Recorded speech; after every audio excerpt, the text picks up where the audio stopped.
Just a minute, I will share my screen.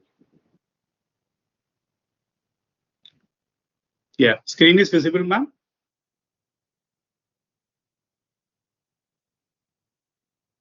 Yes, sir, it is visible. Yeah.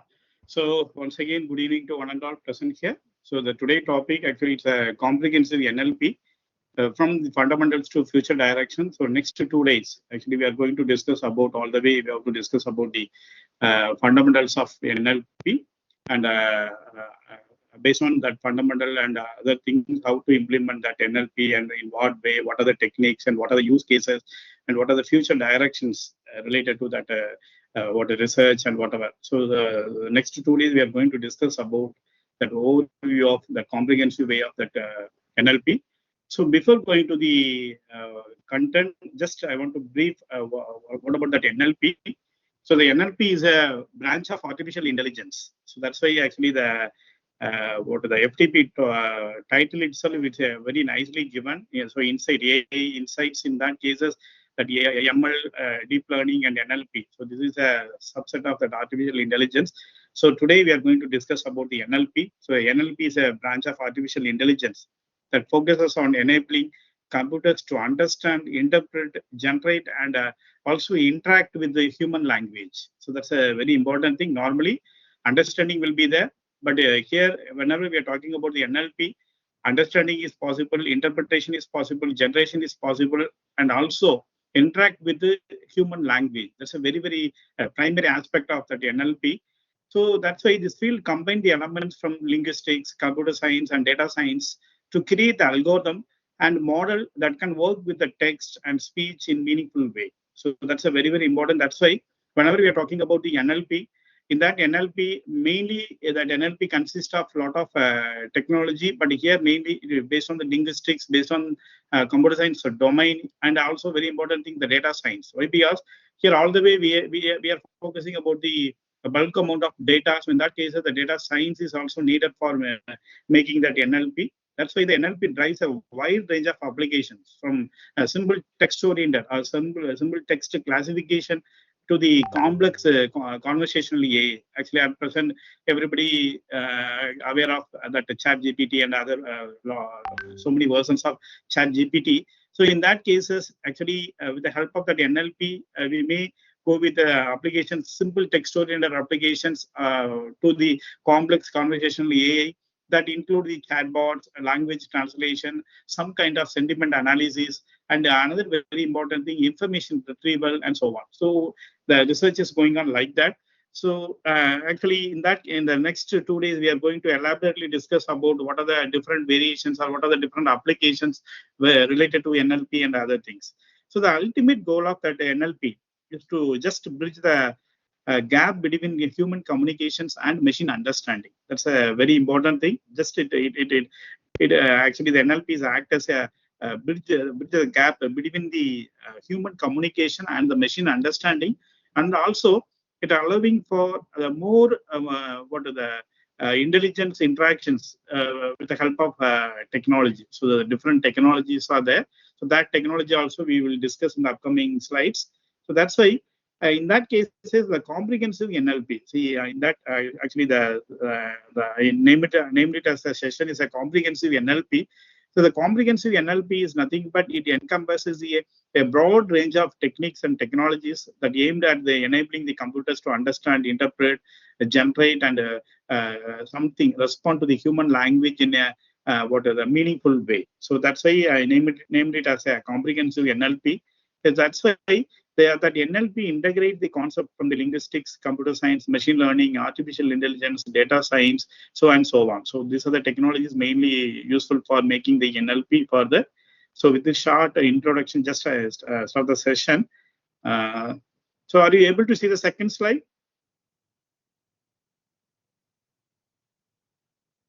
No, sir.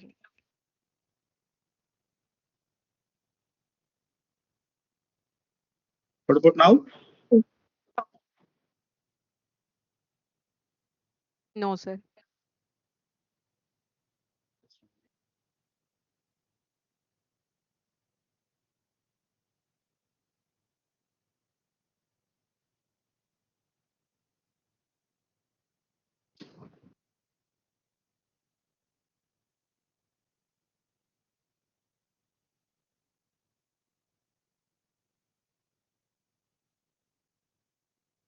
What about now?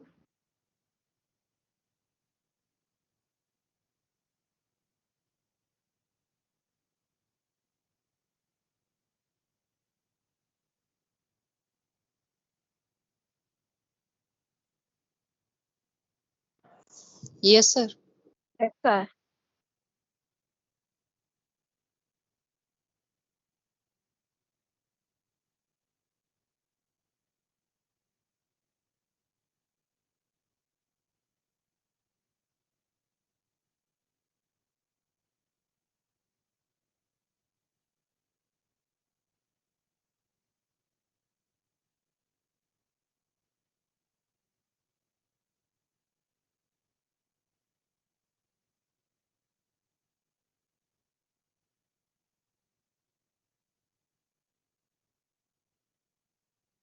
Yeah, we are able to view your screen, sir, but your voice is not audible.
Participants, kindly wait until the problem resolves from the resource person side. Is having some network issue over there.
Can you hear me? Yes, sir. You are audible now.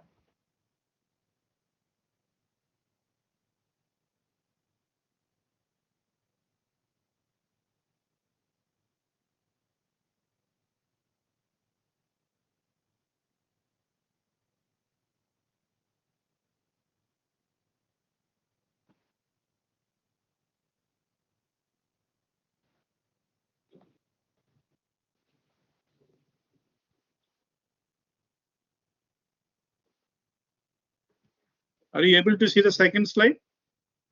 First slide, sir. Why? Overview part 1 slide is visible, sir. Yeah, okay. That's the second slide. Yeah. Then quite okay.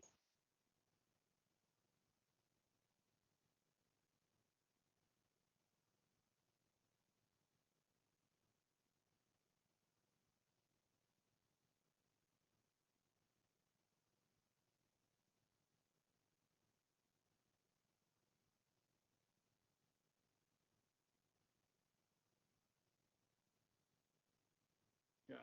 Able to see the overview part 1? Yes, sir. Yeah. Sorry. So today actually we are going to see about the introduction about the NLP. So NLP fundamentals and what are the different text classifications and sentiment analysis for NLP and different named entity recognition and entity linking, very particularly for making the NLP in a more meaningful way. And the next topic modeling and document clustering. So these are the things we are going to discuss about today's session. So these 5 topics. So whenever we go for any kind of actually, if you're planning to go for your research, so that NLP is very useful for your research oriented active that.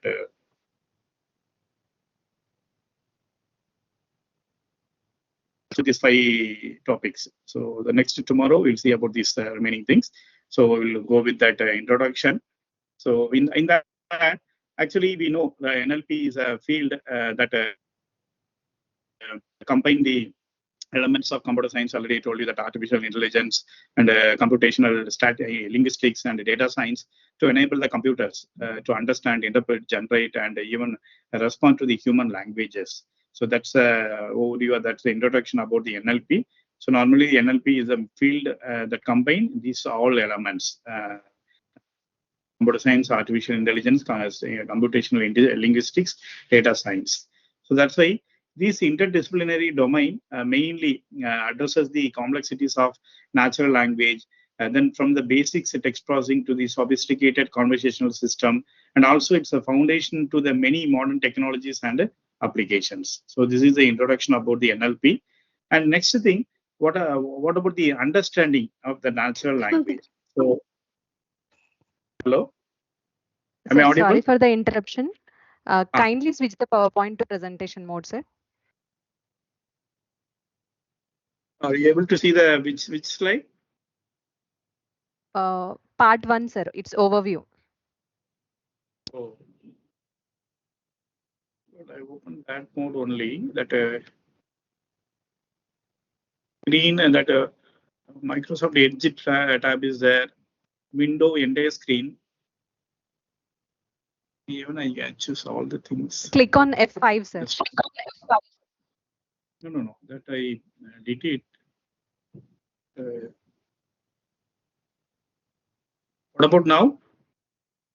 Yeah, it's fair, sir. Are you able to see the 1.2 understanding natural language? That Yes, slide? yes, sir. Yes, sir. Yeah. Okay, fine. This is fine, Yeah. sir. Yeah. Thank you. So, okay. So yeah, thank you, ma'am. Here, see, before developing any kind of natural language processing, NLP, so just first we have to understand what is natural language. So that's why whenever we are talking or we are focusing about the natural language, here the human language is very important. So the human language is somewhat it's a rich, dynamic, and filled with a lot of activity, a lot of nuances that are challenging for the machines to grasp all these things. So for that, actually here mainly the natural language processing that aims to bridge the gap between the human communication and machine understanding by developing the systems that can comprehend, that can manipulate, and also it generate some kind of languages in a meaningful way. So based on that, both the human as well as the machine-oriented things. So that's why the main scope of NLP that include not just the structure and syntax of any languages, but also it mainly focus about the semantics, pragmatics, and context of that statement, context of that statement and whatever. So that's why that's apart from syntax, that semantics, pragmatics, and context is also very, very important. But whenever we go for developing any compiler, any language oriented the compiler, in that case, syntax and semantics alone is enough. Why? Because it's a machine understandable. But whenever we are talking about the natural language processing here, apart from syntax and semantics, here are the two more parameters to be needed, that is a pragmatics and context. So that is also very, very important for whenever we are developing or constructing any kind of natural language processing. So that's why this is the scope of NLP. And next, actually here that what are the techniques and what are the approaches? What are the techniques and approaches in NLP? Are you able to see the 1.3?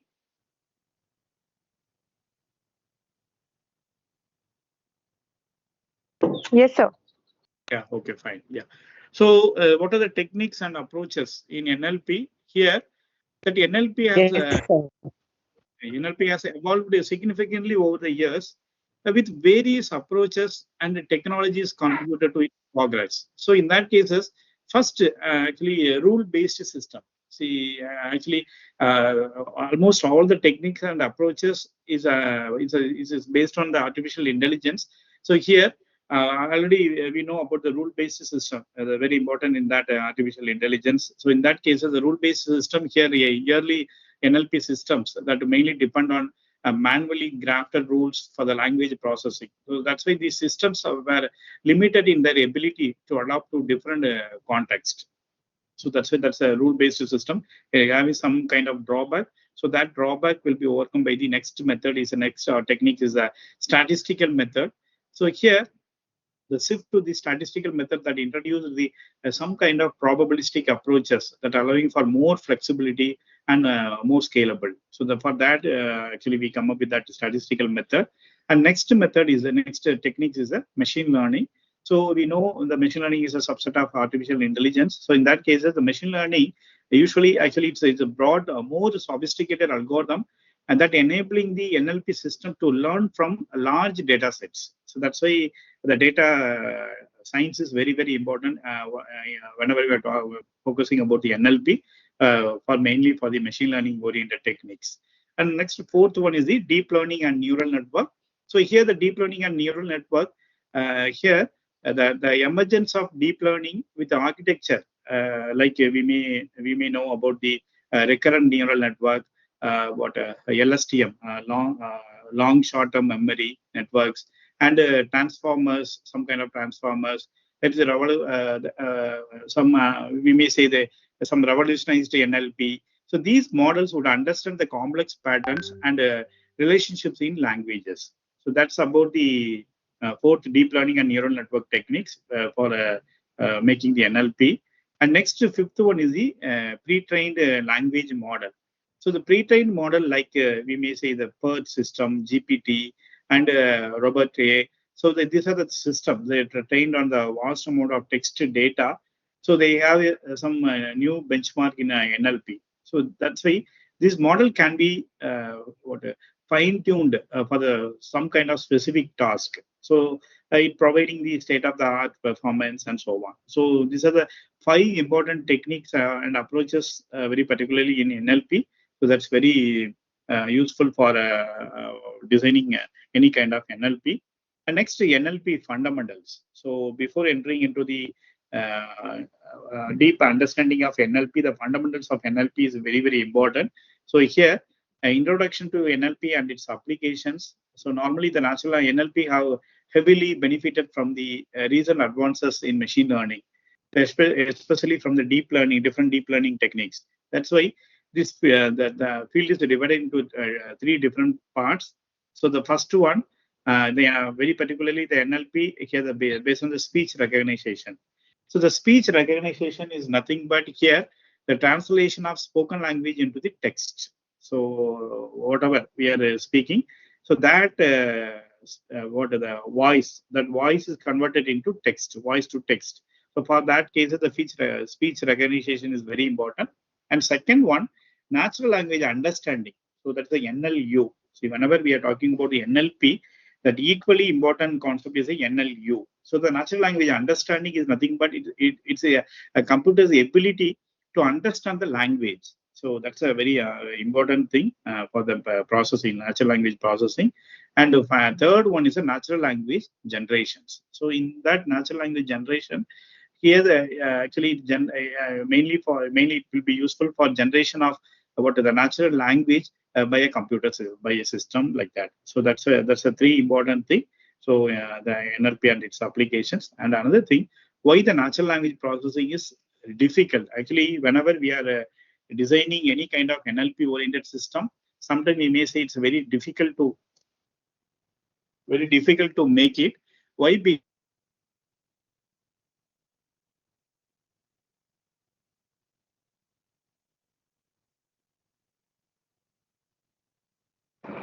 Sir, it needs more computational ability.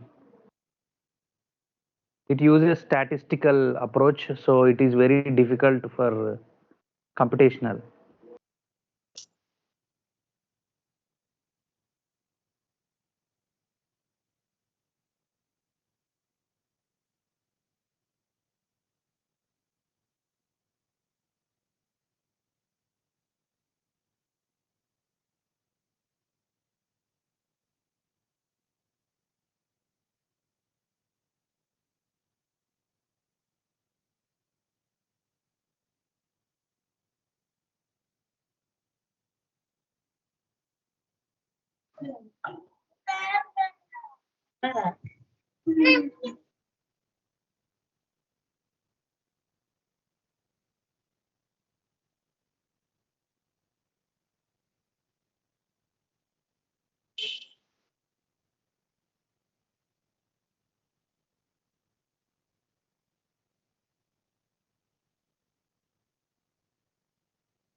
So really sorry here because of raining. Actually, here that voltage drop and the power cut.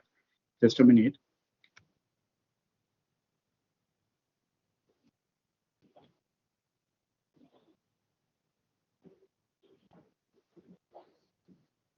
Are you able to see the screen? 11th, why natural language is difficult?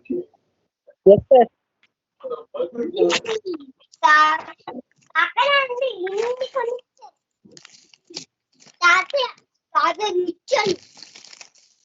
Are you able to see the screen?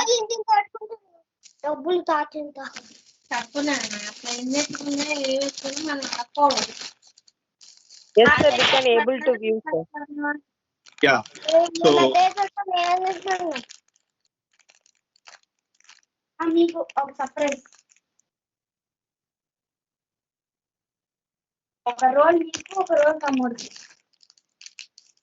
I hate that one.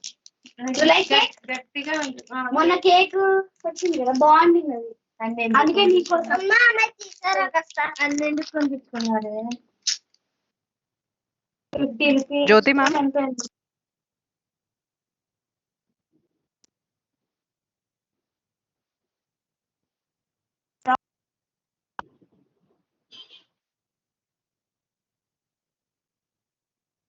Are you able to see?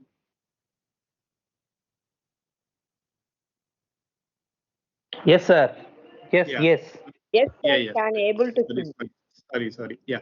So actually, normally we are having some kind of myth whenever that NLP is very difficult for design, developing and making it further.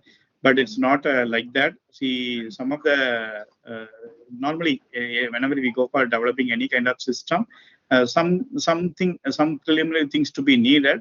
So based on that only here they are doing some kind of things. So in that cases, here the human language is special for several reasons. We know that easily conveying some messages or writing something in a meaningful way. And another thing, it's a complex system. The little children can learn it very quickly. And another thing is the remarkable thing about the human language is all about the symbols. So some kind of symbols, notions, or whatever it may be. So that's why, according to the Christ Manning, actually he's a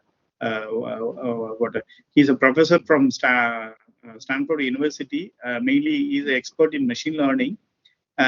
So he is saying actually it's that human language or that normal natural languages, it's a discrete, symbolic, and even the categorical signaling system like that.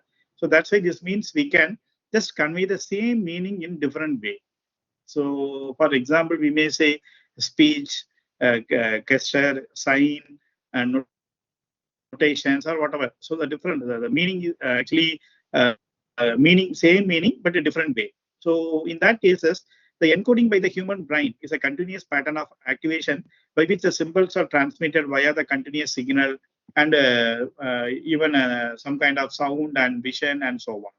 So that's why the understanding the human language is it's considered a difficult task due to its complexity. So, for example, there are an infinite number of different ways to arrange the words in a sentence. For example, there are what we may say words can have the several meaning, and the contextual information is necessary to correctly interpret the sentences. For example, just to take look at that the following newspaper headline: "The Pop's baby steps on guys," like that. So here the sentences clearly has two very different interpretations, which is a we may say it's a good example of the challenges in a natural language processing.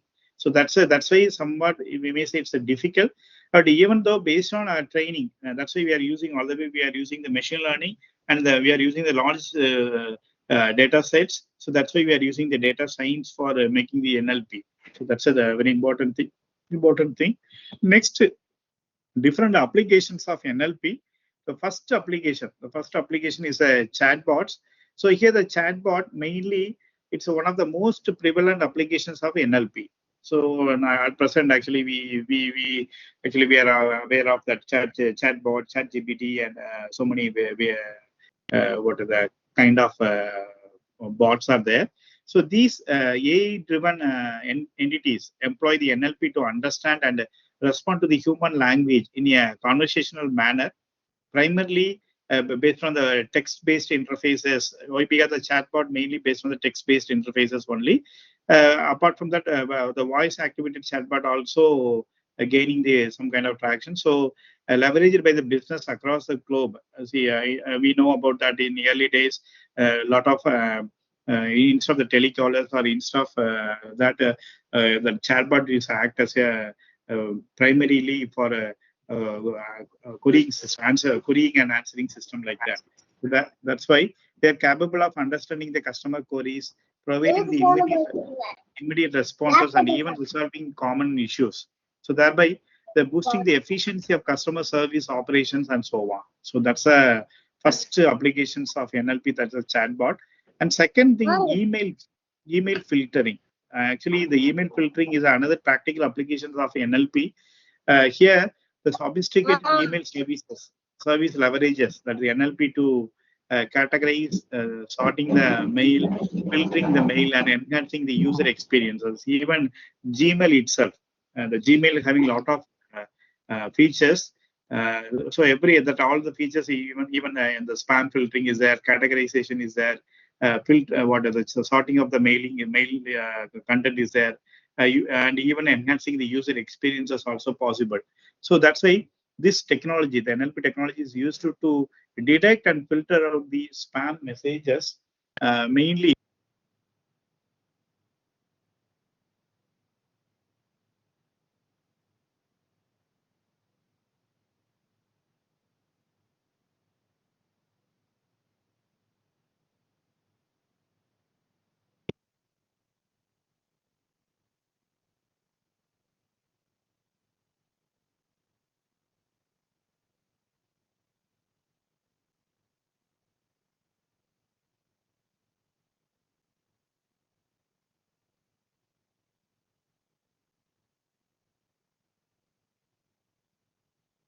Nike.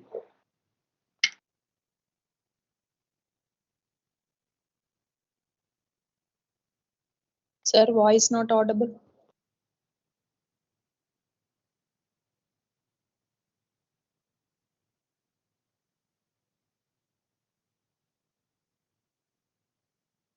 Yeah, somebody the muted. Yeah. Yeah. What about now? Yes, sir, it's audible. Yes. Okay, so that's why the email filtering is very important. Another second application, actually, normally we are using it in every day in that Gmail itself. We are using email filtering. So the primary.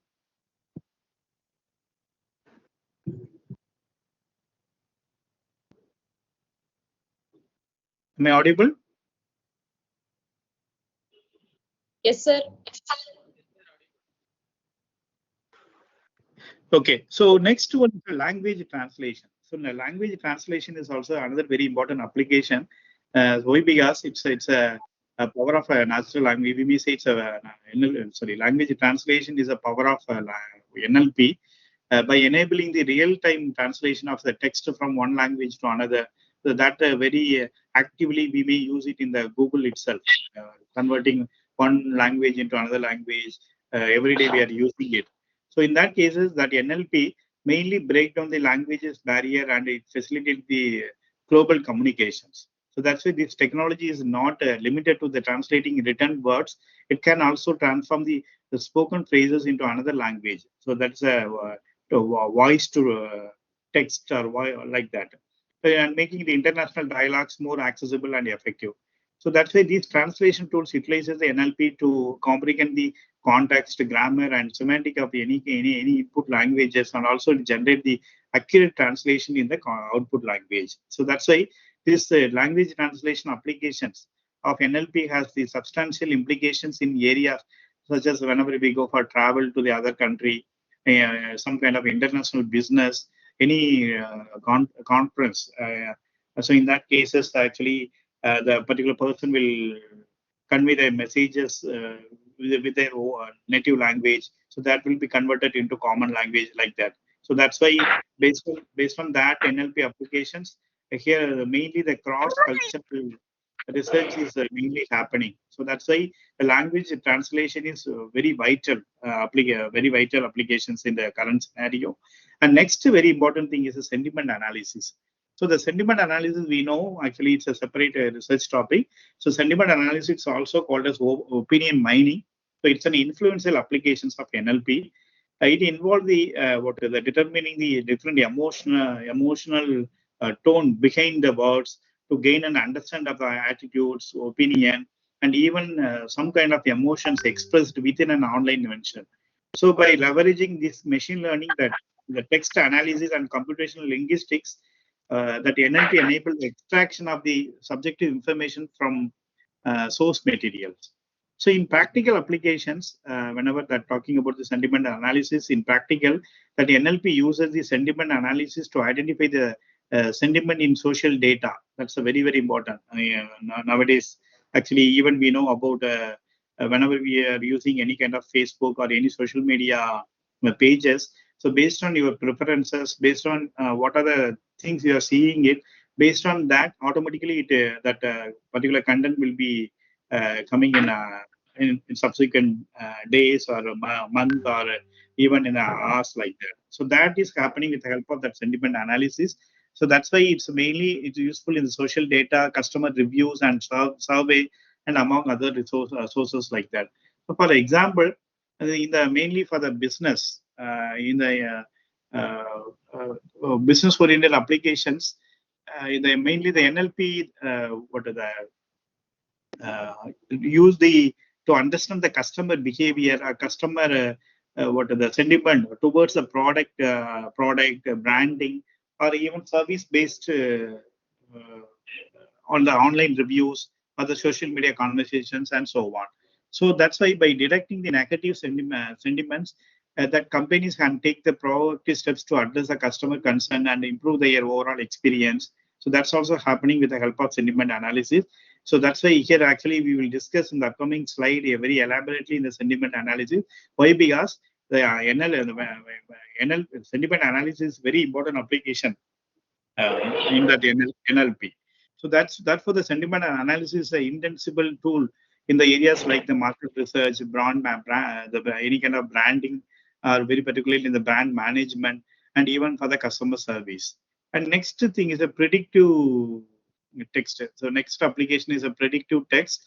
So here actually the predictive text is another commonly experienced applications of NLP in our everyday digital activities. Why? Because here these features, it utilizes the NLP to propose some kind of words to the users while trying typing on a device. So that's the thing. Normally, it's happening in the mobile device itself. See, whenever we are typing something, as already the typed words are captured by the that NLP system. So that frequently typed words. So that's why actually whenever we are using the commonly used words, so that and overall languages, the pattern of to differ offer the word what pattern and so on. So for example, when the user types how, the system might propose the or do like that. How are you? How do you? How to, like that. So that following that words automatically will be coming up. That is based on the predictive test only. It's mainly based on the frequency of these combination in a previous usage. That is a period usage. So that's why in the smartphone, the predictive text can also the correct typos or misspellings and so on. So that's why this application of NLP not only enhancing the efficiency in communication, but also adds the element of the personalization to our digital experiences. Even in the nowadays, actually in the email itself, the AI-based predictive text are there. So if you're typing something, the frequently typed words, thank you. Suppose if you are what are the sending the reply message to any mail, in that cases automatically it will coming. Thanks for your mail. Thanks for your reply. Thanks for your concerns. Like that, based on the content, based on the content of the body of the mail, automatically it will propose something, some relevant responses. That is based on the predictive text only. So it's everybody's used in the everyday activity. The next applications is a text summarization. So the text summarization is we may say it's another very important applications of natural language processing that generate the concise summary of lengthy text documents. So that's why it intelligently identify and extract the key points from the source material, what are the presenting them in some easily digestible format and so on. That's why this technology is particularly useful in handling the information overload, making it easier for users to understand and interpret the large volumes of data. And next applications of NLP is a smart assistant. See, the smart assistant, such as we may actually nowadays everybody aware of that Amazon Alexa, Apple Siri, and the Google Assistant, and another powerful applications of NLP. So that's why these intelligent systems that leverage the NLP to comprehend and interpret the human speech, allowing the users to interact with their devices using natural language. So that's why, for example. Yeah, actually, every day we are using it, even the Alexa and Siri, Apple Siri. Here, the users can ask the Siri about the weather, that command Alexa to play a song or instruct the Google Assistant to set an alarm, all with their voice and everything. So that's why these systems mainly use the NLP to understand the command, extract the necessary information, and execute the action, making the technology more interactive and more user friendly. So that's why, furthermore, even nowadays the smart assistant can also engage in a two-way communication, that providing the responses to the user's queries in a conversational manner and so on. And finally, this is a AES. So the AES is nothing but, we may say, it's an automated essay scoring. So the AES is nothing but automated essay scoring.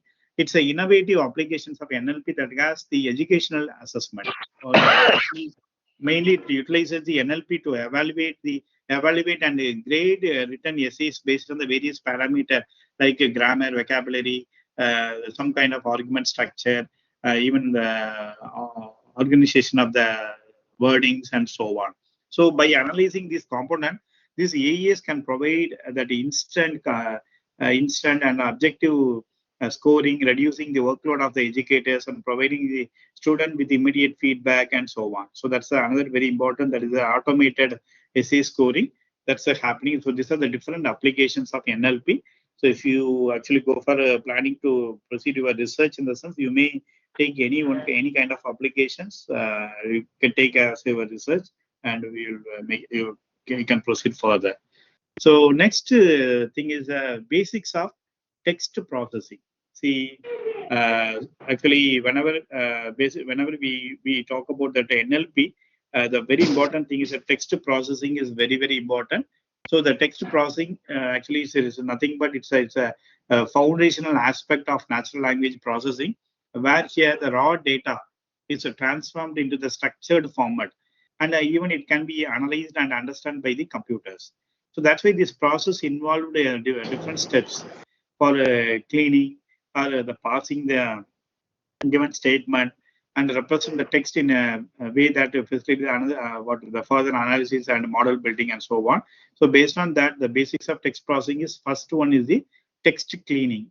So the text cleaning is very important. I actually, all the way here, like it's a pre-processing. The text cleaning is a pre-processing. So here normally whenever we go for anything, then before making or before using the text, it should be clean. Should be what is doing the cleanliness. So in that case, the text cleaning is act as a pre-processing. And second important thing is the tokenization. So the tokenization is very important. It's a process of splitting the text into the text. Am I audible? Yes, sir. Yeah. So second important, what are the steps, basics steps of text processing is a tokenization.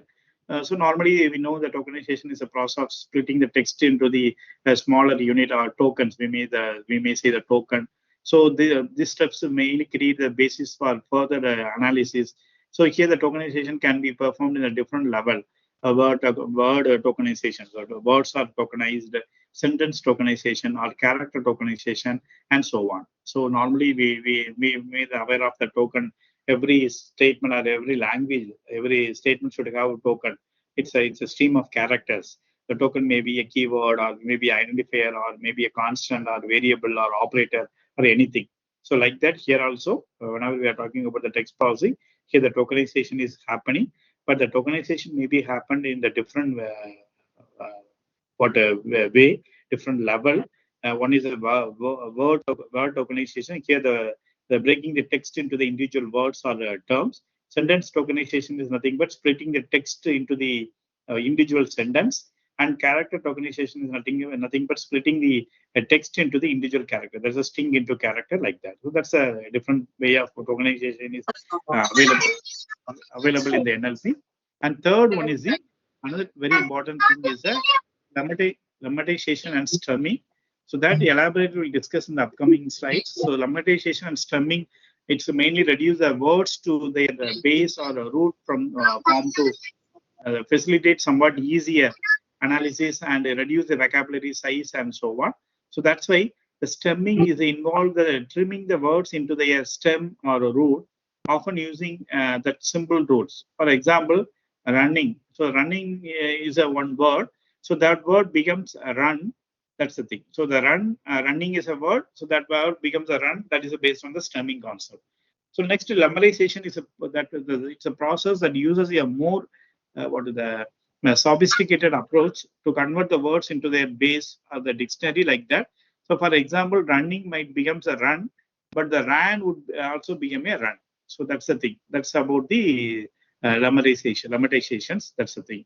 And next, fourth important text processing level is the what the part of speech tagging. So the POEs assign the grammatical categories to words. We may say the words maybe a word is a combination of a noun, verb, adjectives, and so on. So that's why the POEs tagging provide the additional context and also help understand the grammatical structure of a text. So that's why it's a very useful for a task like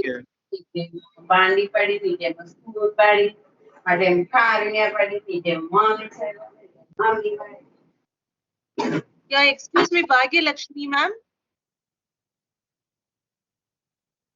Can you mute your mic? So the POS tagging is mainly it's for provide the additional context and it help understand the grammatical structure of text. So whenever we are using any kind of text, in that text, this POS tagging is mainly for it. That will elaborately discuss in the upcoming slide. That's why the POS is very useful for the task like parsing and the named entity recognition, NER, named entity recognition. And next, that is the NER. So NER identify and classify the named entity in the in text, such as it may be names of people, play at different places, different organizations, and different dates, and so on. And next thing is the text representations.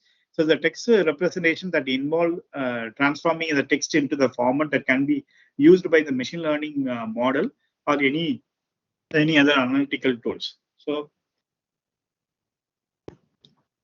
here under the text representation, we are using different approaches. That's a back of words, POWO, term frequency, TF, IDF, PERT algorithm, and so on. So that we'll elaborately discuss in the upcoming slides. So these are the this sixth level is very important whenever we are talking or whenever we are developing any kind of NLP. So here that's why it's the basics of text processing is very important. And here under that, here the first we go with the text cleaning.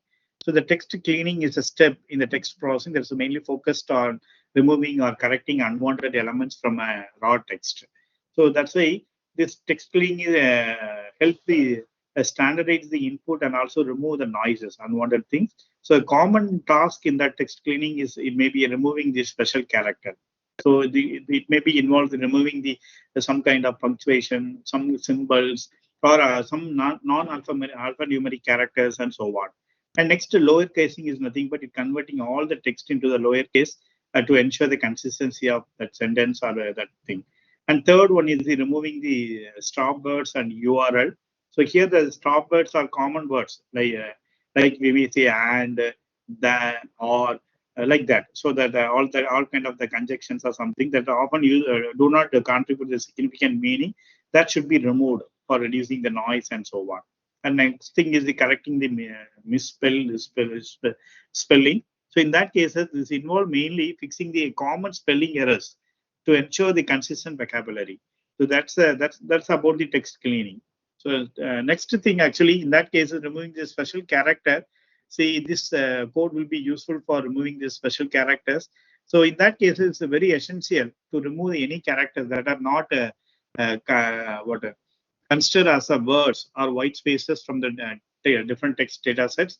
So here in that cases, the TF equal to TF dot replace. So this code will be very useful. So here this will be useful to avoid any issues or ensure the consistency in the processing of the text. So we convert all the text into that based on the symbol, any kind of punctuation mark, any symbol, or any other special character that do not provide any meaningful information. So that will be removed in that thing. So that is removing the special character. So this is the thing. So here, based on this coding, Here see the message, the original message is like that. So from that here unwanted comma or something. So unwanted quotes will be removed. So this is a original message. So after removing the special character, this is the fine-tuned character, fine-tuned thing. So that is about removing these special characters. So that's why here before and after removing all the non-word and the non-white space characters, that's a data set. So see this is a one or two sentence quite okay, but normally the data sets consist of lakhs of crore of information. That's a tuple or a row-wise information. So in that cases, it's the size will be occupied size will be more. So with the help of removing this special character, that size will balancing will be performing. That's the one important applications, or we may say it's advantage. And second thing is the lower casing.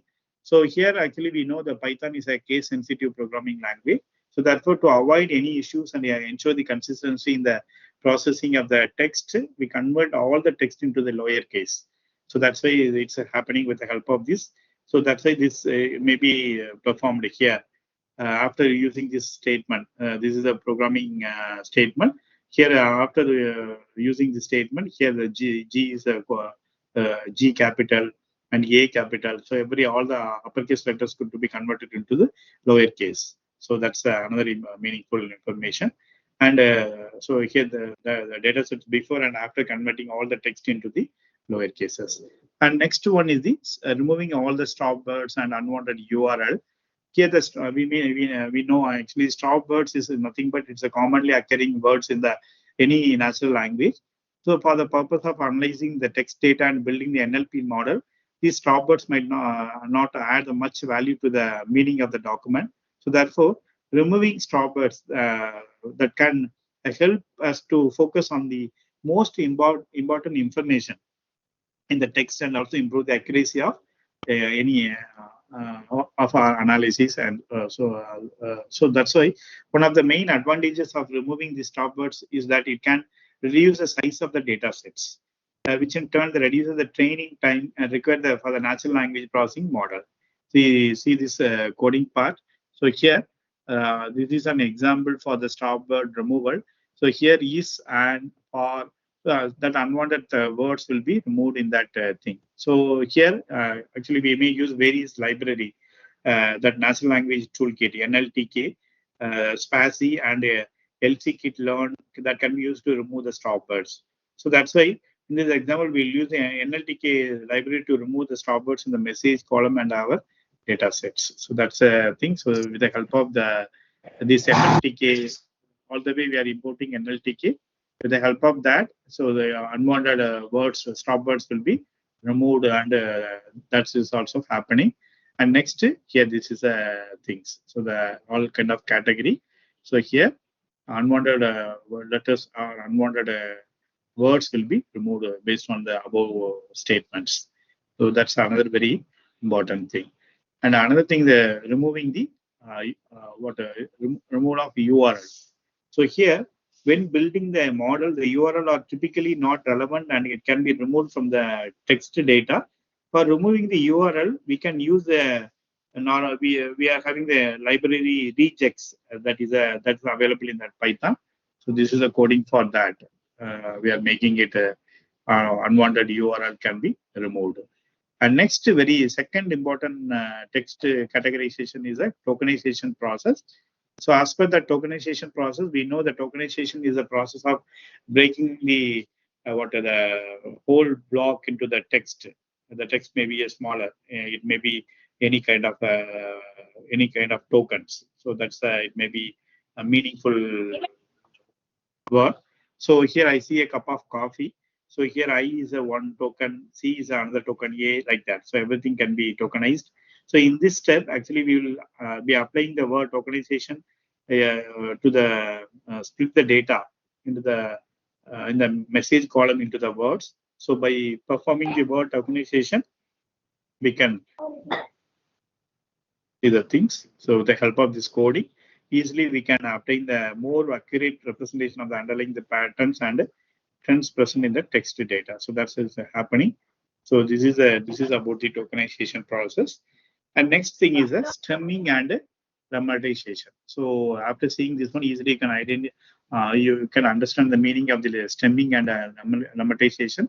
So stemming is a technique that comes from the morphology and that information retrieval, which is used to in the natural language processing for pre-processing and some kind of efficiency purpose. So that's why the stemming is a simple and practical approach that involve the cutting of the some kind of words with the intention of the obtaining the correct root form. So here, automate, automatic, automation. So here the different kind of word, but the basic information about that word is a automate. So we may make automate, automatic, automation, and everything can be take it as a automate. So that is about the stemming. So next to the lemmatization, lemmatization is nothing but it mainly for removing the inflectional endings only and to return the base or dictionary form of the word. So which is known as a lemma. So here car, cars, cars. So everything make it as a car. And next is a second example here am, is, are. So that is make it as a the singular form, that is a similar form. It's a be like that. So that is about the stemming and the lemmatization. So this is about the another very important concept in that text categorization. So here it's for your understanding purpose is stemming. So there are various algorithms that can be used for the stemming. Here it may be a Porter stemmer algorithm, snowball stemmer algorithm, and another algorithm it may be a Lawrence stemmer algorithm and so on.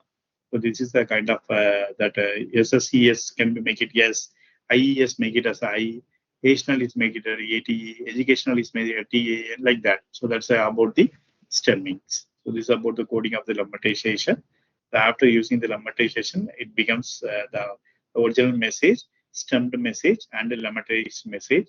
So this is about based on that previous coding, the output will be like that. So, and another very important thing is the part of speech tagging, POS tagging. So the POS tagging is one of the more advanced text processing technique as a POS.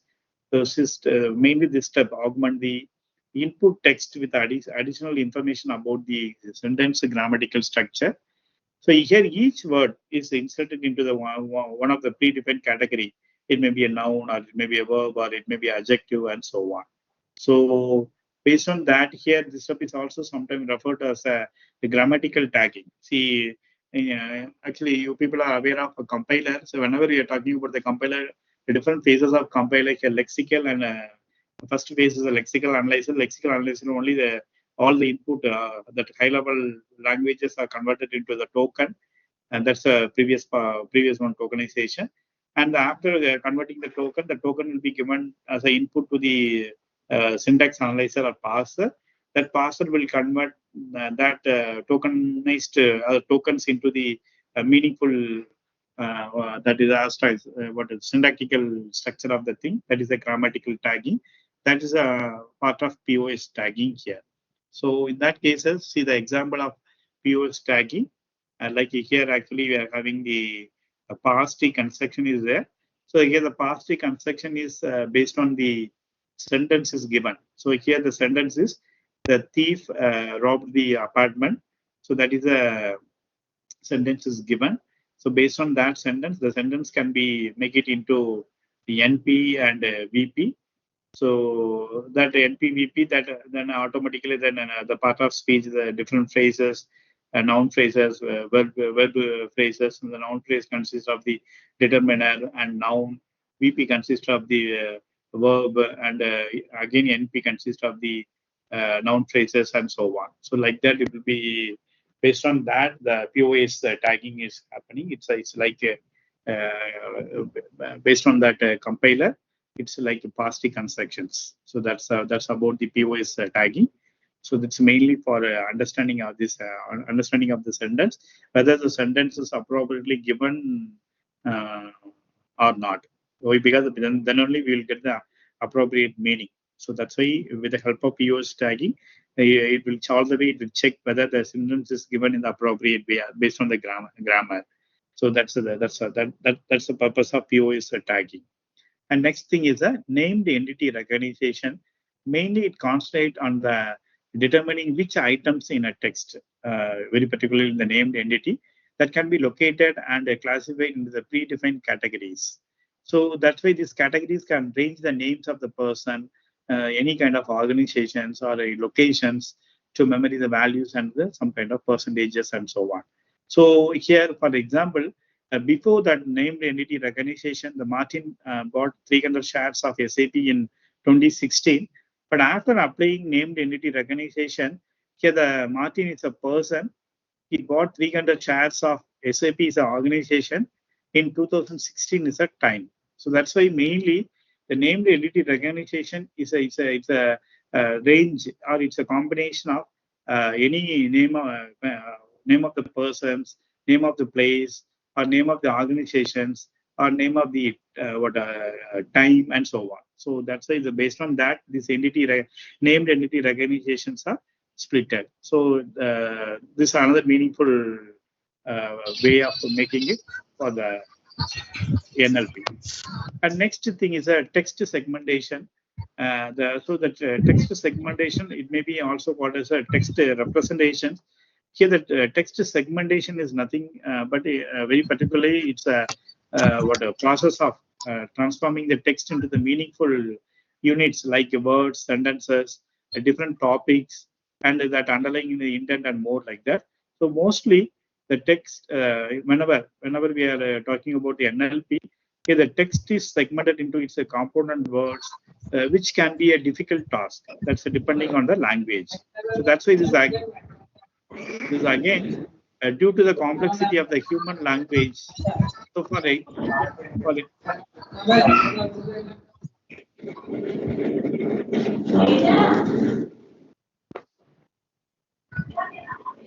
example, it works relatively well in the English to separate the words by the spaces, except the words like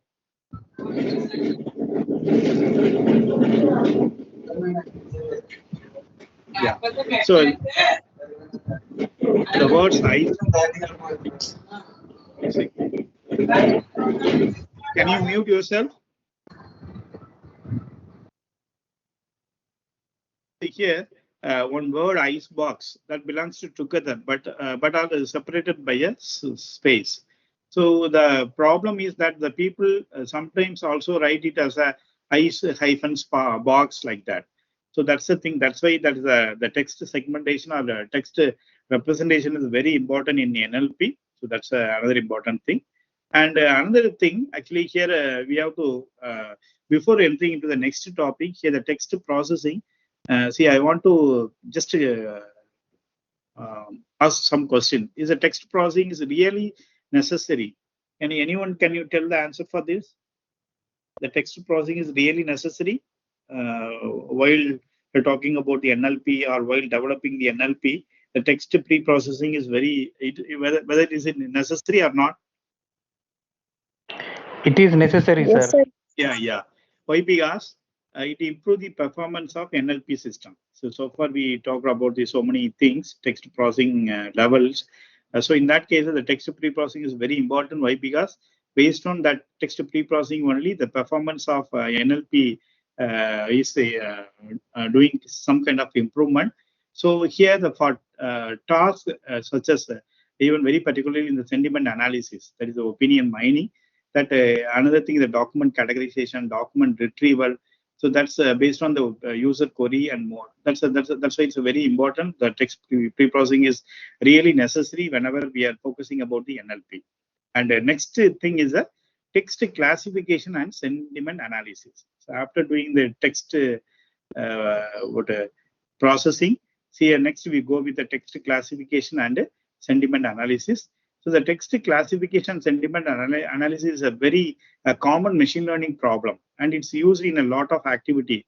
We may say like the product predictions, movie recommendations, and some other activity. So in that cases, currently for every machine learner new to this field, whenever they are writing or whenever we go for developing any new application, in that cases, this text classification and sentiment analysis is very important part. So that's why the text classification problem like sentiment analysis can be achieved in a number of ways using a number of algorithms. So there are mainly they're divided into two main categories. That's a back of word model, and the second thing is based on the time series approach. That's a vector of vectors. So the back of words that we will see it in the upcoming topics. So that's why the text classification and sentiment analysis is very important. And what are the techniques for text classification? So first we will go with that text classification. The text classification sometimes it may be called as the document classification that involve the categories in text into the predefined classes or categories based on its content. So that's why this technique is mainly used in various applications like spam filtering, sentiment analysis, and some kind of topic identification. So that's why some of the popular algorithm is used for this kind of text classification that include everybody aware of naive-based algorithm, support vector machine, deep learning model, and a convolutional CNN model, recurrent neural network, and so on. So that's about the techniques for the text classification. And apart from that, here a lot of text classification algorithms are there. First, we will talk about the traditional machine learning techniques. So traditional methods use the manual feature extraction and apply the classical machine learning algorithm for any kind of text classification. So under that, we are having the back of words. So the back of words is nothing but mainly it convert the the back of words is nothing but it convert the text into the vector. So the text into the vector of term frequencies, where each term in in the vocabulary that represent some kind of features. That's a back of words. I will repeat once again. POW is nothing but it convert the text into the vector of term frequencies, where each term in the vocabulary represents the features. Second thing is that TF IDF. So the TF Sir, can you give some sir for BOW? Yeah, POW, it convert the text into the vector now. Vector of based on the term frequencies. In that, each term in the vocabulary that represent the features. Every vocabulary. The number of times of occurrences of a particular word in a sentence. Yeah, yes, ma'am. That's a frequency. Yeah. So the term actually the vector of term frequency. See, even we know about that in the data structure the data structure applications. Subset some problem in that cases we may use the frequencies, number of times the words used based on that. Even what we may say that hash tables, sir. Yeah, hash table. And another important applications. Whenever we are yeah, I will tell you. I just forgot it. Okay. So we'll see the backup words in the upcoming slides elaborately. And even in that backup POW, normally it ignore the word order and context. So mainly based on that frequency of the term, the text. That's very important. And the backup words normally in that whenever we are using the compressions, data compressions, in that cases also we are using the based on the frequency. So that's a very important application. So the same application we are using it POW also. So third one is the n-crams. So the n-crams is nothing but here actually it considers the sequence of n words or characters to capture the context. So that is it's useful for capturing the any phrases or any common word combinations. That's why it's called as a n-grams. So number of words. N stands for number of words or number of characters. So it making the some kind of combinations, word combinations based on n equal to 1, 2, 3, 4 like that. So another thing is a different machine learning algorithm we are using it. So we know about the naive-based algorithm, logistic regression, support vector machine. So the naive-based algorithm is a kind of probabilistic model that based on the Bayes theorem, and assuming the independence between the features like that. And second algorithm is logistic regressions is nothing but it's a kind of linear model used for binary and multi-class classification. And next thing is a support vector machine. We know it mainly for classifying the what are the classes by finding the hyperplanes that separate the classes. And another very important random forest algorithm, it's a ensemble technique that uses the multiple decision trees for the classification, and finally KNN. It classifies based on the majority of the classes among the based on the k nearest points, data points. So these are some of the machine learning algorithms, very particularly for the we may use it for the text classification. And next important technique is a deep learning technique. So we know that deep learning methods have gained popularly due to the ability to capture the complex pattern as well as the context. So here, first thing is the word embeddings. So the word embeddings is nothing but that we will elaborately discuss in the upcoming slides. Just to transform the words into the dense vectors with the meaningful relationships, word to vector, fast text, and like that. And next deep learning technique, we know about the CNN. So the CNN is commonly used for image data, but also the very effectively for the text classification. So why? Because here the CNN, it uses the different convolutional layers to detect the local patterns and pulling the layers to reduce the dimensionality and so on. So whenever we are going to use a more number of layers, in that case, the CNN will be useful. And next RNN. So we know about the RNN is effective for the any kind of sequential data. And another thing that's a PERT algorithm. That's a bidirectional encoder representation from transformers. So this will be it can be a fine tuned for the specific text classification task and so on. So that's about the thing. And another thing, ensemble techniques. So the ensemble techniques is mainly actually it's for combining the multiple model or technique can improve the accuracy and robustness. So first model is ensemble technique is a model stacking, very particularly for the NLP text classification. So model stacking combine the predictions from the different model and often uses a meta classifier to integrate the result. And second type of ensemble technique is voting classifiers. So voting classifier mainly uses a multiple classifiers and makes a decision based on the majority or voting based on that voting. That's why it's called as a voting classifier. And the next very advanced techniques. So another advanced techniques, very particularly for the text classification, it mainly continue to evolve, providing the innovative ways to address the text classification challenges. In that cases, first we are having the zero shot learning. Zero shot learning is nothing but allow the classification without labeled example or any kind of specific classes by leveraging the large language model and so on. Second, few shot learning. In that case, it train the classifier with the minimal labeled data. The third one is active learning. Mainly, it iteratively refine the training data sets by selecting the uncertain or challenging the examples for manual labeling and so on. So that's about the different techniques for what text classification. So actually, these are the classifications we are using it for very particular for the text. For your research, you can choose any kind of techniques based on your requirement. So next important thing, sentiment analysis. So text classification and sentiment analysis is very important. So the sentiment analysis, we know it's opinion mining. So it means to identify the view or emotional behind a situation.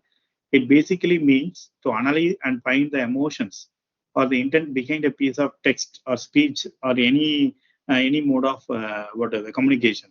So that's why actually in this actually here we are mainly focused about the NLP of the text data.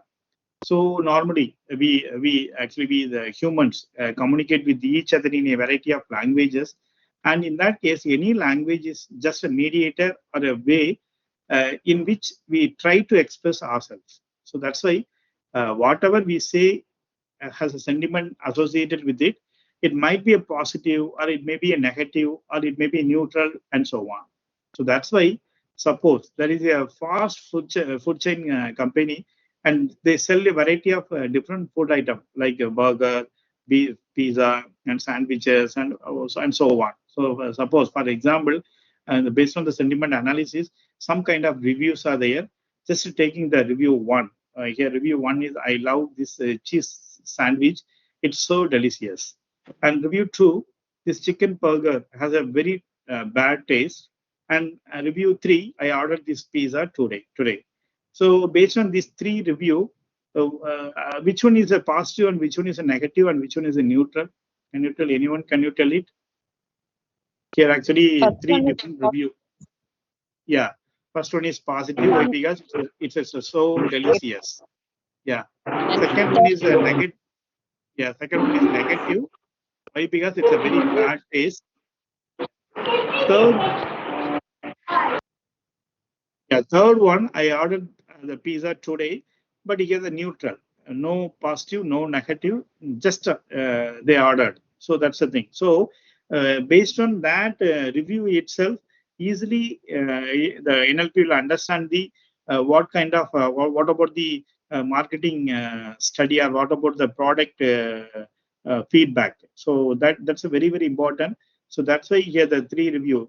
So that by looking at these 3 reviews, the company can now conclude that they needs to focus more on the productions and promotion of their sandwiches or which one. So that's a very important thing.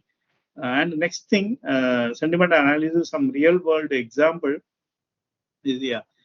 Here, there was a time when the social media services like the Facebook that used to just have the 2 emotions. We know the good or bad, or sad or happy, like that. So in that cases, either you may like a post or you may leave the post. So without any reaction, the basically that significantly that you didn't like it like that. But actually, in that Facebook early days, like that only. Either it may be like or you may be uh, what avoid that liking, leave the post like that. But later on, they changed the emotions. They changed the reactions. That is like, love, sad, angry, and so on. So these are diagram. So these are the reactions. So the earlier days only like or quit from that like or leave from that post. But later on, they thought actually different reactions. So based on the different reactions, we may get some kind of feedback about our what the product or company or like that. So that's why uh, whenever any company they promote their product on Facebook, they receive more specific reviews, which will help them to enhance the customer experiences. So that's why, because of that, so based on that, the every business actually man or the business, the company, they are actually promoting their product to the what consumer or customer. So based on that only. So that's why here the sentiment analysis is a very important thing in that present in the what social media world. So, and another important thing, there are a billion of people, they have their own style of communicating, and that's a lot of tiny variations or that different languages, a different thing. So, like that. So, that everything can make it with the help of that reactions like that. So, another thing, the types of sentiment analysis. So, the sentiment analysis, it's we may say it's a subfield of that NLP, and that includes the deciding and deciding and concentrating on the emotions data into the text. So this can be assessment, or it can be an evaluation, or it can be any kind of point or item. So based on that the emotions, or based on that feeling, it can be the different types. The first type is a fine-grained sentiment analysis. So this goes beyond the positive, negative, or neutral. So it involves very specific rating, like a 5-star rating, like that. So that's the thing. The second one is the emotion detection. This aims to detect the emotions like the happiness, anger, sadness, some frustration, and so on. So that's why here the emotion detection, the biggest challenge is being able to accurately identify these emotions in text. So that's another important thing. And third one is the aspect-based sentiment analysis. So it's generally used to understand the specific aspect of a certain product or certain service. For example, if suppose a review like a battery life is the phone is great, but the screen is not very clear. So this is one sentence or one statement is given. I will repeat once again. The life of battery, uh, the battery life, what are the battery life of phone is great, but the screen is not very clear or not visible. So here the sentiment towards the battery life is positive, but the negative is towards the screen. So both things, positive and negative aspects are there. So that's why here the aspect-based sentiment analysis is another type of sentiment analysis. Fourth one is the multilingual sentiment analysis. It can be particularly challenging because the same word can be convey the different meaning or different sentiments in the different languages. So that's another type. And finally, it's the intent analysis. So it's actually further to understand the user's intention behind the certain statement. For example, I would need a car. That might indicate the purchasing intent. So I'm in need of car. I would need a car. So maybe he may go for purchasing a car, or he may go for hiring a car. So the meaning is anything, but here some intent is there. So that the intent we have to identify, but based on the statement. I am in need of a car, but that's different. But I would need a car. So that's based on that sentence, based on that. So that's why it's the intent analysis is another very important statement. That's why whenever we are talking about the sentiment analysis, it's a mind-boggling task because of the innate that it's the vagueness of the human language and so on. So that's about the different types of sentiment analysis. And so why the sentiment analysis is very important in the sense it's actually because of the several reasons. The first reason is a business intelligence. So it helps what the business intelligence means. It helps the business understand how their customers feel about the product or services and so on.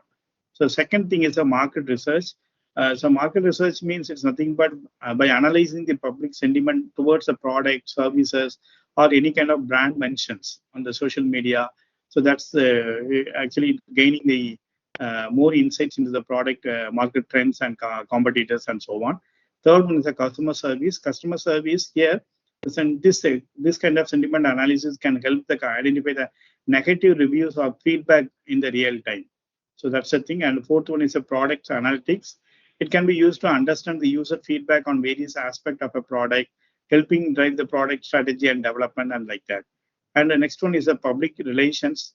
So here this sentiment analysis can help help monitor the public sentiment towards a company or individual, enabling the proactive management of public relations and so on. And finally, it's some kind of politics and public policy.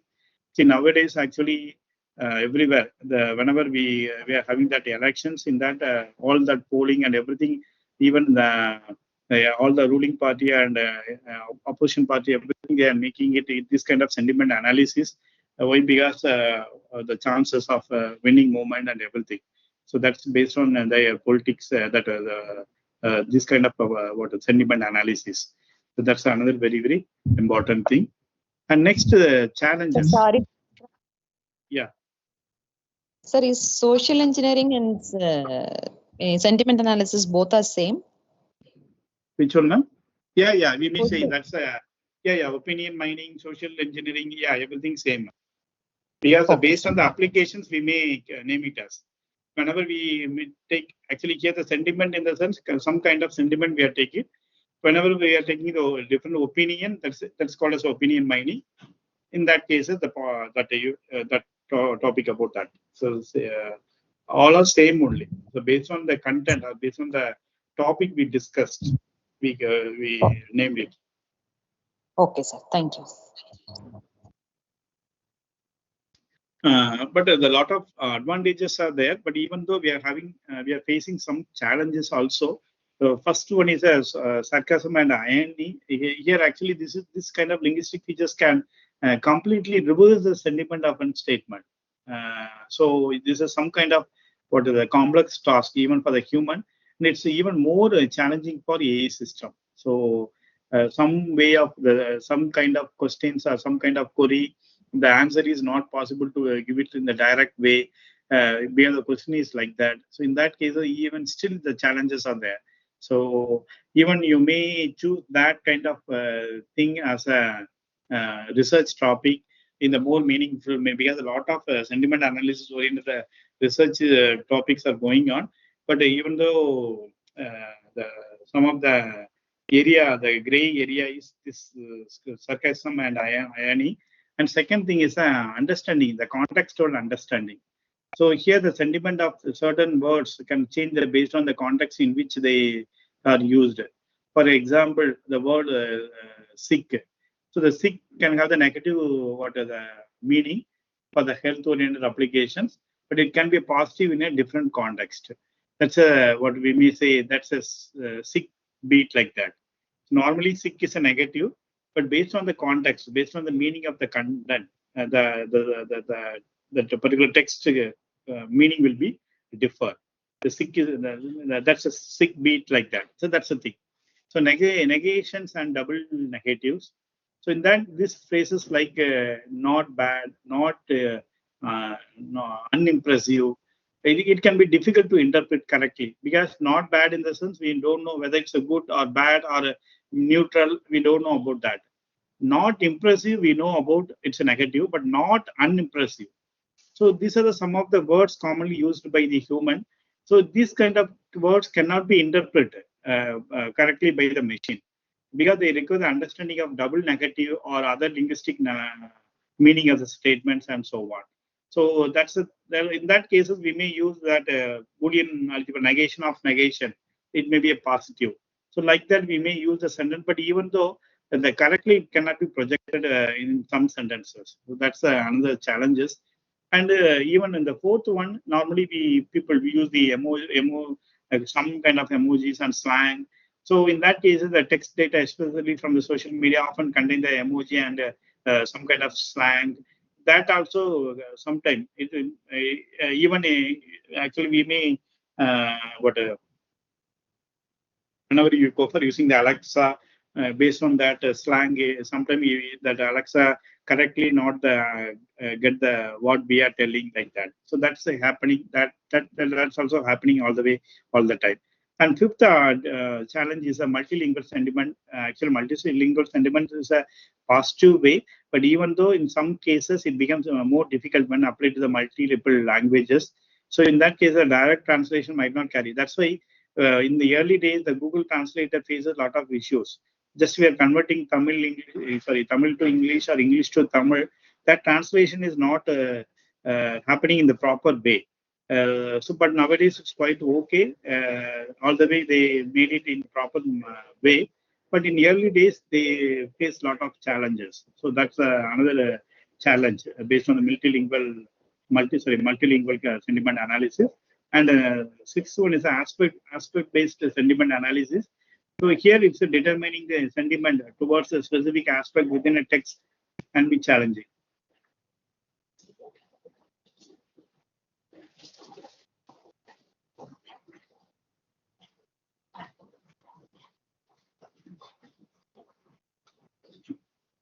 So these are the challenges about the sentiment analysis. And next is the application. So sentiment analysis applications. First, very important application, we may say this is a customer feedback. So customer feedback, here the businesses use the sentiment analysis to process the customer feedback and review. So based on that, easily we may do the satisfaction of the customer, customer's preferences, and what kind of decisions we have to make it based on the data like that. Second thing is the social media monitoring. So social media monitoring, we know the brand monitors social media platform that understand the public sentiment about their product and services. Third one is a market research. So here it can be used to understand the public opinion about the product or any kind of political event and so on. And next, the product analytics is nothing but the companies use the sentiment analysis to gather the insight about from the product review and so on. And next, healthcare. In healthcare, actually, the sentiment analysis can be used to understand the patient experiences and feedback about the treatment, doctors, and even the hospitals and so on. And the finance, in the sense here, in financial sector, the sentiment analysis is used to cause the market sentiment. And mainly, whenever the traders and investors use this information to make the informed decisions. That's the thing. The next is the politics. So mainly the politics, mainly this sentiment analysis used to understand the public opinion about the certain policies or the politicians and their feedbacks and so on. and the human resources also. The HR department can use the sentiment analysis to understand the employee feedback and also improve the workplace culture and so on. So these are some of the applications related to sentiment analysis. So here actually just I want to briefly explain the step-by-step procedure, how to implement the sentiment analysis is for your understanding purpose. It may be useful for your further research. So first, we have to include all the Python library, whatever library we are in need of making the similar sentiment analysis. First, all the Python basic library, pandas, the matplot, lib, cbond, word cloud, re, and so on. So all the things we are using it, and that's the first one. And next, after that, we are to use all natural language processing toolkits.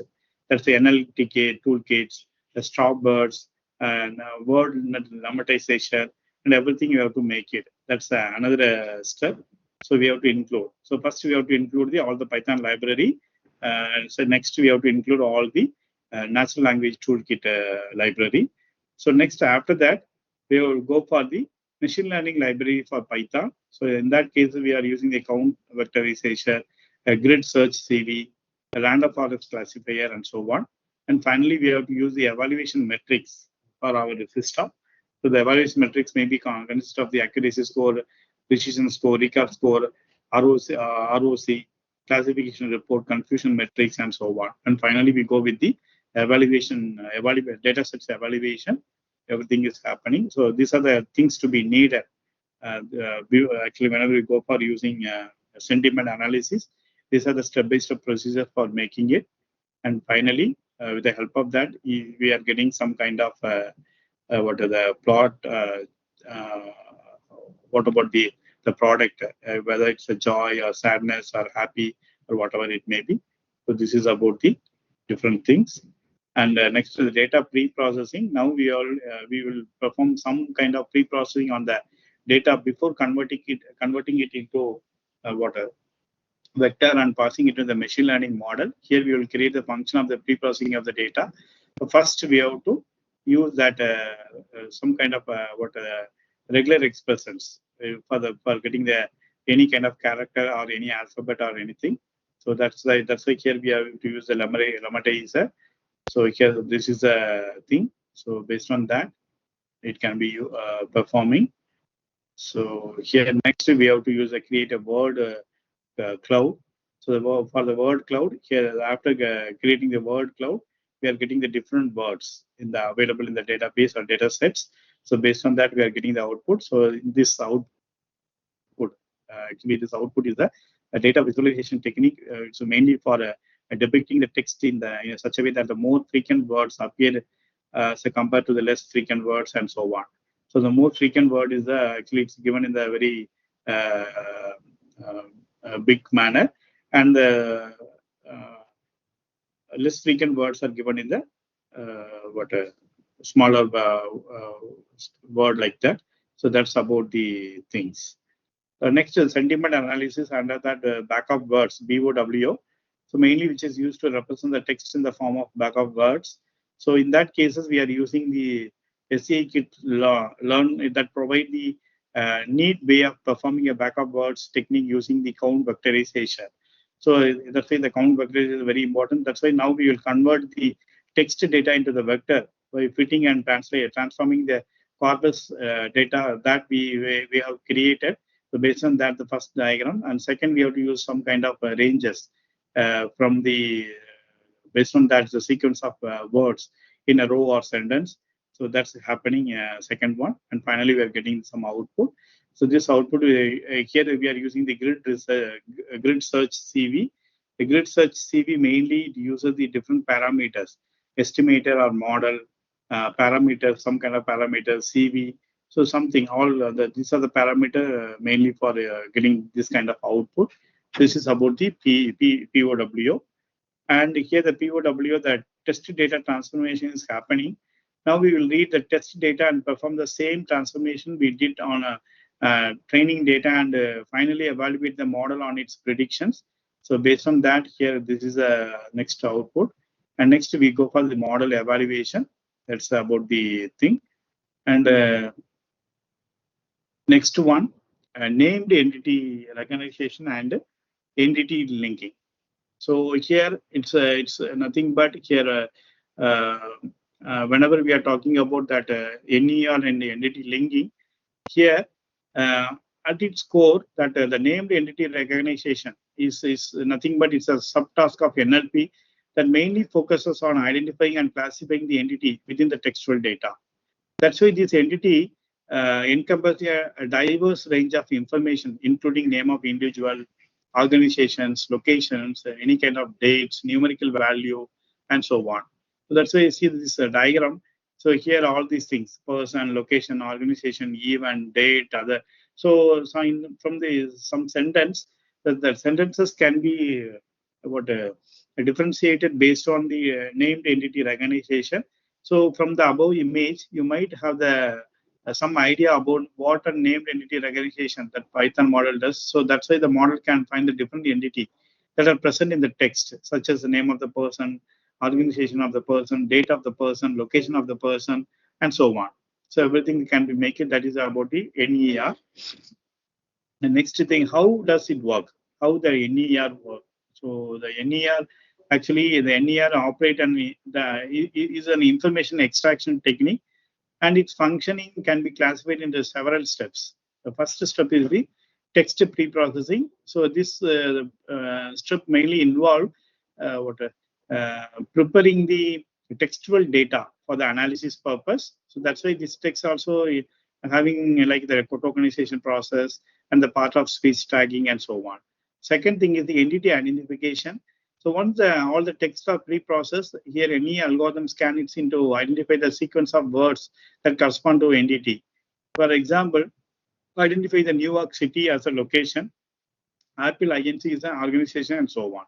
And third one is the entity classification. Here, after identifying that entity, here NER recognizes the entity into the predefined classes or the any kind of types. So here the common category may be that person and so on.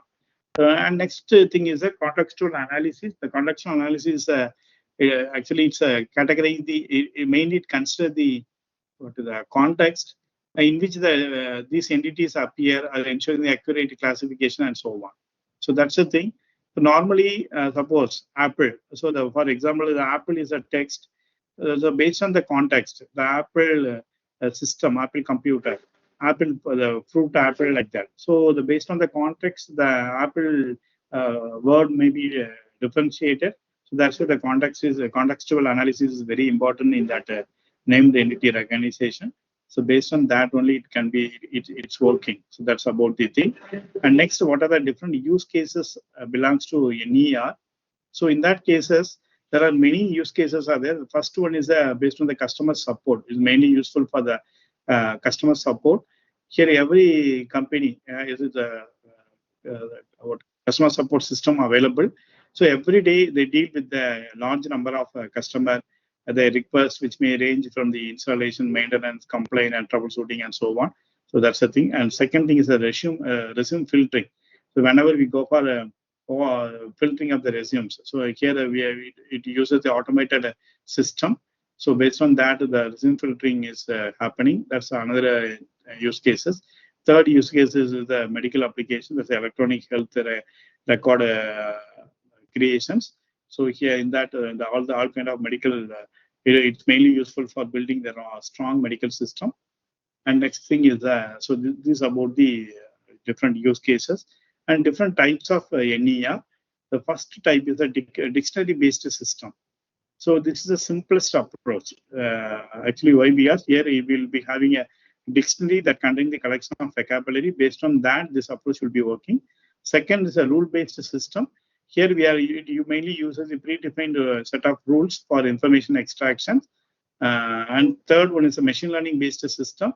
These systems use the statistical based model for detecting the entity names and other approaches. So that's the thing. So here actually it's happening here. So in that thing, actually first model is all the documents with the annotations will be trained using the ML model. Once trained, that will be annotated. Based on that, actually here the next phase, the trained model can be used to annotate the raw documents.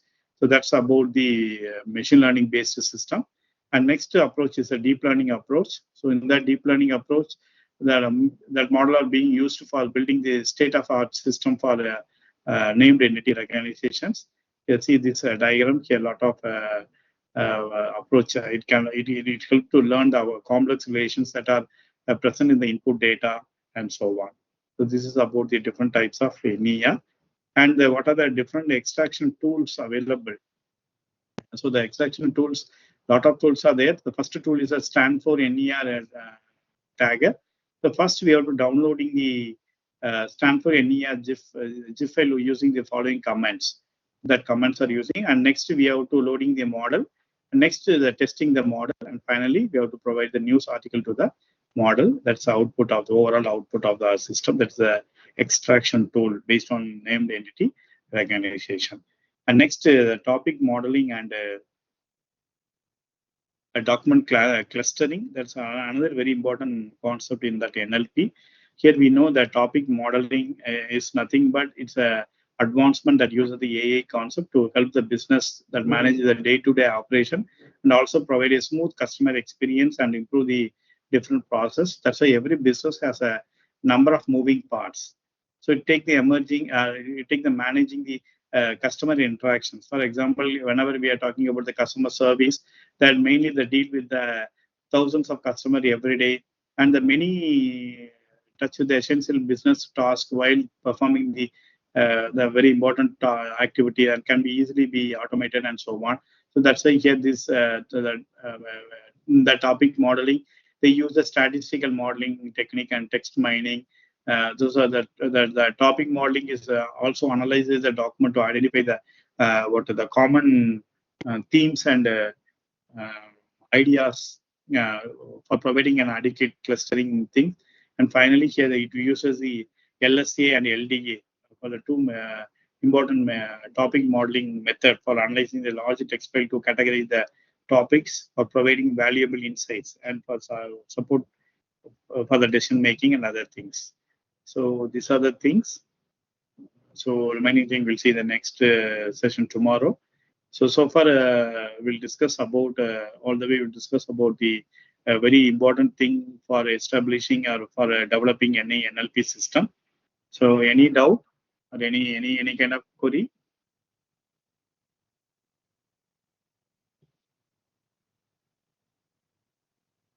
Any query?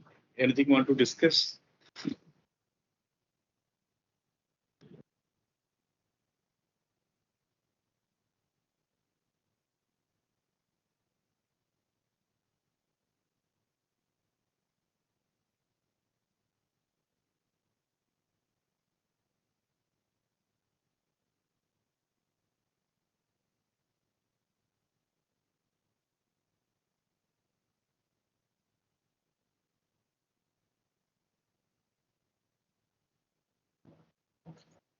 Yeah, participants, do you have any doubts? Please unmute your mic and raise the questions.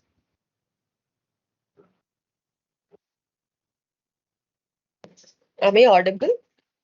Yes, please.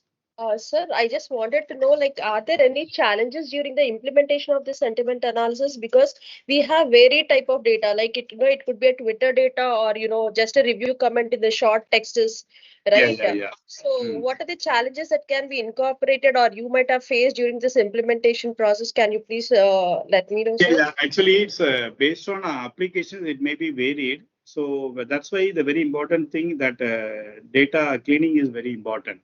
So based on whenever we go for doing such kind of any applications, very particularly, actually we are having some kind of data sets. So before making our applications, first we have to thoroughly study with the data sets. So some unwanted column will be there. So that column should be removed very particularly whenever we are developing NLP system.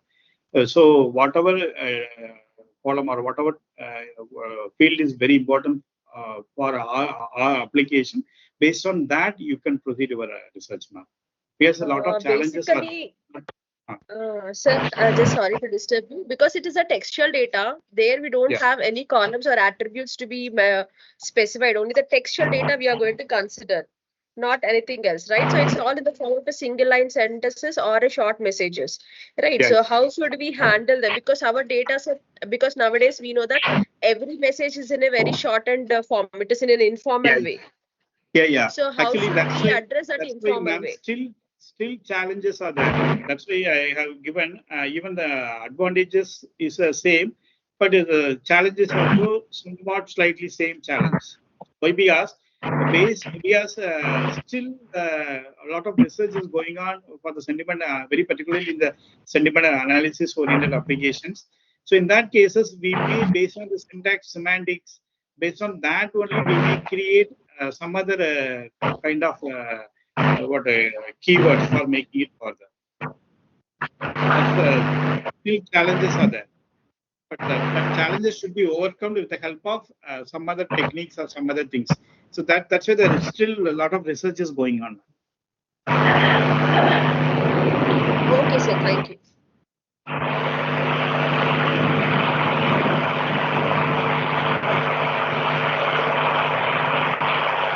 Anyone else, ma'am?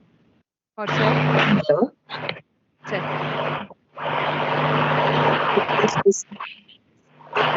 So how can we overcome this limitation ambiguity? Ma'am? Sir, the limitation of NLP is ambiguity, is it? So how can we overcome this ambiguity? Mama, that for that ambiguity only we are using all the way. We are using named entity recognition and other things, ma'am. So based on that, easily we can resolve that problem, ma'am. Okay, sir. Yeah, because that named entity and POS. So based on that, easily that kind of things we can ambiguity can be easily. Yeah, that's why I told in that session itself, running everything, running everything can be make it in a one word run like that. So that's a different ambiguity. That ambiguity that is, for example, that word becomes ran, running, runs, like that. So that everything it's an ambiguity that same word, same meaning. So in that case, that can be combined as a one word. That's a run like that. So that's why that kind of different things, POW and even that named entity recognition. So that will be very useful for that. Sir, can you hear me? Yeah, yes. Sir, could you please suggest the future research areas of NLP? Yeah. That's why I told the future, even lot of see, lot of advantages are there, but even though we are having a lot of challenges for getting the proper way of converting the text into proper way. So that kind of things, even already I discussed in that slide itself some challenges. So that challenges, you can take it as your problem statement for your research, sir. So because a lot of challenges are there, even it's some kind of advantages, like the understanding, contextual understanding, some kind of comments, negations and double negative, that even the sentence may be sarcasm manner or any manner. So every challenges, you can take it as a problem statement.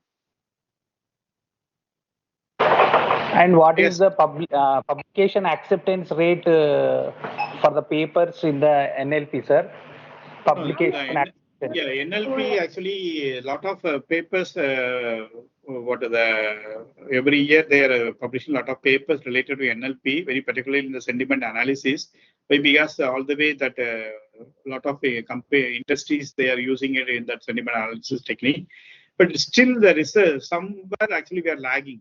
Still actually suppose if we go with the proper way of doing the study of challenges and other thing, we may come up with new kind of solutions. So that's still lagging. So everybody is making already available, taking available solutions. Just they are doing some kind of refinement in that solutions. And then they are doing their what are the part of research work like that. But instead of that, just we'll take a challenge. I will take it as a challenge. Any kind of problem in that sentiment analysis, take it as a problem for our research. Then that will be very useful for the society, even for a current scenario. A lot of applications related to sentiment analysis, because at present we are in that social media world. So in the social media world, all the time, it based on that sentiment analysis only. Still, challenges are there. So that challenges can be taken as a problem statement. That's my opinion. Sir, would you suggest the text summarization is having the scope? Yeah. That also a lot of scopes are there. Text summarization itself, text optimization. That's it. Even in the text classification also, we are having a lot of techniques are there. Actually, we talk about the advanced techniques. That also you can take it for your research. Because there's no much research based on the advanced technique, few sort learning, active learning, zero sort learning. So that's the thing. Everyone uses about the deep learning approach, machine learning approach like that. But instead of that, you will go with the advanced technique, and even you may propose some new techniques for text classification, summarization, and so on. Sir, could you please drop your mail ID in the chat box for the future reference?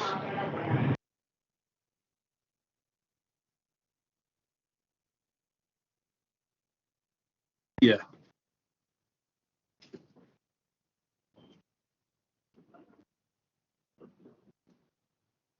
Any other queries?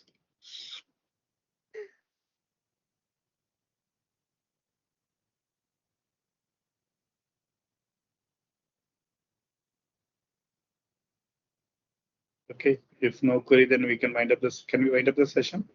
Yes, sir. So thank you all for your attention. Please note that tomorrow's timings have been changed between 5 to 7:30 instead of 6 to 8:30. Ma'am, please share the attendance link in the WhatsApp chat box.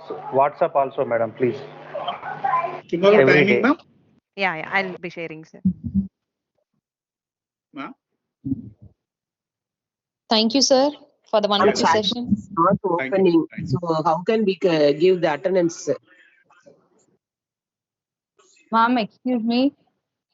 Due to some network issues, yesterday I didn't fill the feedback form, ma'am. Can you please share in WhatsApp group, ma'am? Yeah, ma'am. Okay, thank you,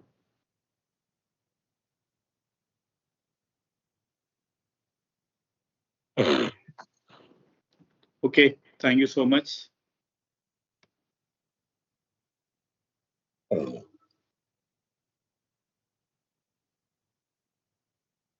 Thank you, sir.